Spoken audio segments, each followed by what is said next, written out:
Olá pessoal, eu sou o professor Wilton, dando continuidade aos vídeos sobre revisão de geometria plana voltada ao estudo da trigonometria na circunferência. Nesse segundo vídeo a gente vai ver conteúdo de triângulos e em particular do triângulo retângulo. No vídeo anterior a gente abordou o conteúdo de ângulos. Antes de iniciar, eu gostaria de fazer um convite, caso você ainda não seja inscrito, para se inscrever e receber notificação sempre que um novo vídeo for postado. E caso você ache o conteúdo do vídeo interessante, você deixar o seu gostei. Então vamos lá, iniciar. O que é um triângulo? O triângulo é a figura geométrica formada a partir de três pontos não colineares entre si. O que são pontos não colineares? Significa que você não consegue imaginar uma reta passando pelos três pontos simultaneamente. Por exemplo, se você pegar esses dois pontos, você consegue imaginar uma reta passando por eles, né? Se você olhar para esses dois, você também consegue imaginar uma reta passando por eles, mas você não consegue imaginar uma reta passando pelos três ao mesmo tempo. Então isso significa que eles não são colineares. Então se a gente indicar esse ponto por A, esse por B e esse por C, você pode representar o segmento passando por AB, passando por AC e passando por BC, né? Então aqui a gente vai ter um triângulo. A forma de representar o triângulo pode ser indicando por ABC ou usando esse símbolo aqui, que também representa um triângulo ABC. Quais são os elementos que a gente tem que considerar num triângulo? A gente tem os três pontos que o determinam, né? Esses três pontos recebem o nome de vértices. Então todo triângulo ele tem três vértices: A, B e C. A gente tem os lados, que a gente pode chamar de BA ou AB, tanto faz. AB, BC ou CB, tanto faz, e AC ou CA também, tanto faz. A gente pode representar os lados também com uma medida, né? O lado é AB, mas qual a medida de AB? A gente pode usar alguma letra para representar as medidas, certo? Geralmente uma letra minúscula. Então, por exemplo, esse lado AB eu poderia chamar de C minúsculo. Esse lado AC eu poderia chamar de B minúsculo. E esse lado BC eu poderia chamar de A minúsculo. Ok? Então as medidas A, B e C minúsculas. E por fim nós temos os ângulos. Se a gente olhar esse ângulo, a gente vai ter o BAC ou A, né? Se a gente olhar esse ângulo, a gente vai ter o ABC ou B, né? E se a gente olhar esse ângulo, a gente vai ter o ACB ou C, né? Ok? A gente também poderia representar por letras gregas, né? Cada um desses ângulos. Então essa é a forma de representação de um triângulo e os elementos que a gente pode observar nele. Ok? Agora a gente vai ver a parte de classificação.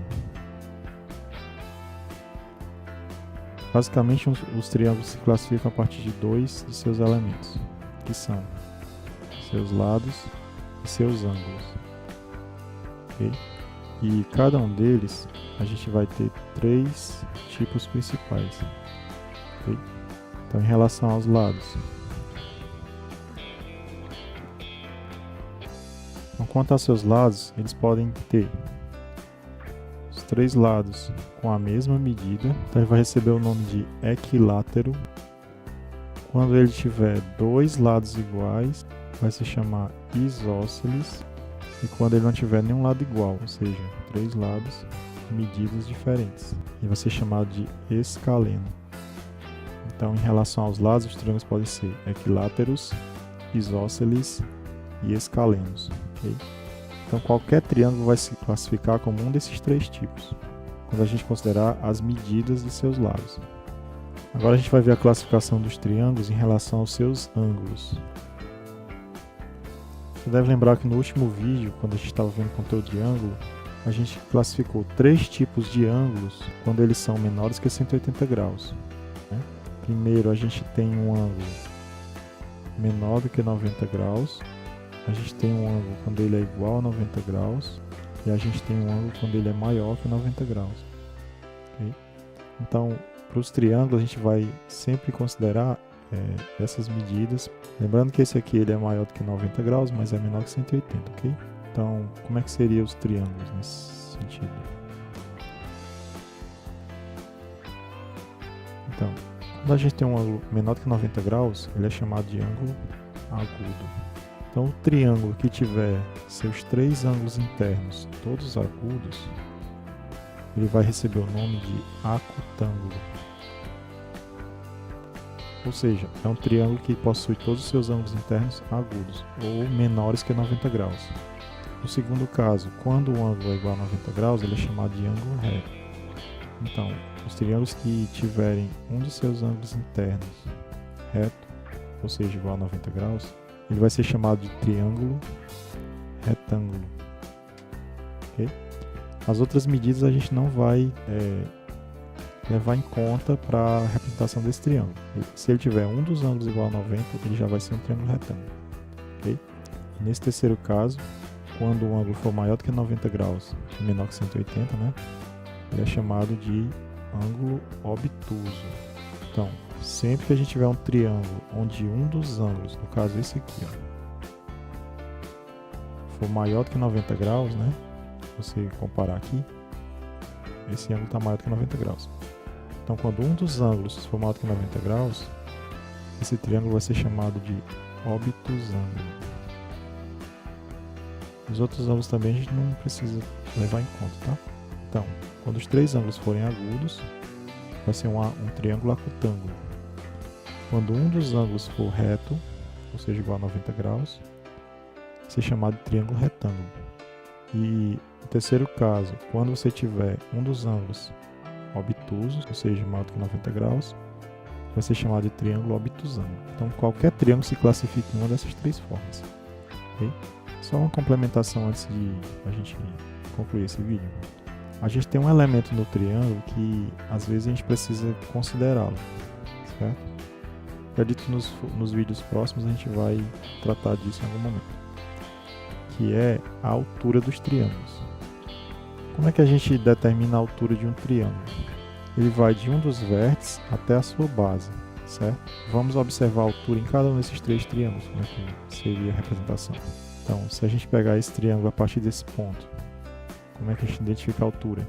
Você imagina uma linha passando perpendicularmente à base, né? Ou seja, formando um ângulo reto com essa base, certo? Então, observe aqui um detalhe. Nos triângulos acutângulos, a altura ela é interna. Já no triângulo retângulo, se você pegar esse vértice, e você imaginar essa mesma reta perpendicular, né? Ela vai ser exatamente igual a esse lado aqui. Então, a gente pode dizer que a altura no triângulo retângulo é um dos lados. Coincide com um dos lados. Certo? Aqui você imagina o mesmo segmento, certo? Perpendicular, apesar de ele não interceptar a base, né? Mas a gente imagina que a base seja prolongada aqui também, certo? Para que seja formado o ângulo de 90 graus, porque tem que ser perpendicular, né? Então essa altura ela é externa, ok? Então esse segmento que a gente chama de altura, a gente pode dizer que no triângulo acutângulo a altura é interna, no triângulo retângulo ela é coincidente com um dos lados, uma das medidas, e no triângulo obtusângulo ela é externa, né? A gente precisa até fazer um prolongamento da base para a gente poder identificar a altura, ok? Então é isso, espero que vocês tenham compreendido, valeu e até o próximo vídeo.